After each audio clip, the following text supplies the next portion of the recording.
Ring ring rap rats, boxing highs, Eddie Hearn. Eddie, Conor, Chris, Fight Week, Ring Magazine London debut. On a scale of best to like nearly there, where is this on all your big fights you've been involved with? I mean, I think it's the biggest, outside of the heavyweights, and of course that means AJ, this is the biggest fight I think we've done. FROCH GROVES is the only other comparison in terms of its size, the pay-per-view potential, everything, but that had good narrative because of the first fight and the controversy. This narrative's off the scale.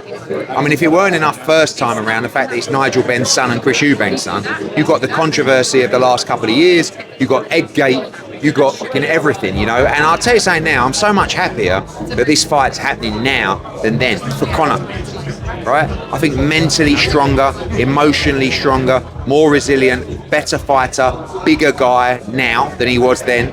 And I just think more prepared to take this opportunity. It ain't going to be easy, but I believe Conor Benn wins on Saturday night. Just touching on the height and the size and whatnot, a lot and not so much has been made of it. I heard Sonny saying there's a 6-inch discrepancy between the heights. Junior's at the later stage of his career, Conor's come up, sized up. You've seen him in camp. How is it suiting him walking around at that weight? Well, I think anyone who knows boxing knows that if you've got the opportunity in training camp to fuel yourself continuously to the last session, it makes a big difference. You know, a lot of fighters 3-4 weeks out, all of a sudden, you know, aren't able to drink the same amount. They're not particularly not able to eat in the same way, in the same capacity. So Conor Benn trains so hard, but at the same time he can eat what he wants without, like, I mean, this isn't like an exercise to just pile on weight. It just means that you can fuel yourself in different kind of ways than you would do if you were restricting your calories, particularly this week, right? So Chris Eubank has got to go through all the pain over the next couple of days. Conor Benn's not going through any pain, but on the night, Eubank will be 10 pound or a stone heavier than Conor in the ring, which is an advantage. But these, like, normally, Conor, if he was making 147, I mean, it'd be a big struggle right now. Not now, but like in general, after the way he's fueled himself in this camp, you might not even see him. Like, he'd be not sleeping great. He won't, you know. But you know that the one struggling is Eubank.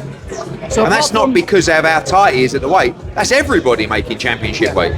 So apart from the obvious grudge rivalry, is Conor in potentially better spirits this week? Oh, for sure. And in mentioning coming back down to 147. Difficult, you know. Yeah, can we talk about that? I think firstly, a lot depends on the performance up at 160, right? If he goes in and sparks Eubank out, I mean, firstly, he's one of the biggest stars in British boxing. But secondly, do you want to come back down to 47? Boxing? World boxing, but for sure, British boxing. But when you look at it, moving back down to 47 is a long way to go. When Kell Brook fought 𝗙𝗙𝗟𝗢𝗪, I actually said to him after, I think you should vacate your welterweight world title. You are perfect at 154. And he said, no, I want to defend it. We chose to fight Errol Spence, right? And he went from 𝗙𝗙𝗟𝗢𝗪 at 160 to Errol Spence at 147. And what he did to himself to make weight that night, he would have won that fight if he did the weight. If he could have done the weight well. He was winning the fight and he just faded because of the weight, you know. So I think it'll be very difficult to move from 160 back down to 47. But let's see. Eddie, can I quickly just insert a suggestion? Boots is looking huge at 147. Yeah. If Conor looks great at 160, potential 154. Yeah, I mean, look, if Conor wants to move to 47, there's a big fight with Boots. Boots will be a 3 or 4 division world champion over time. But you'd see them meet at 47 or 54. Yeah, maybe. I'm sure that they're both young guys. They're going to be around for a long time. Eddie, thank you very much. Cheers, mate.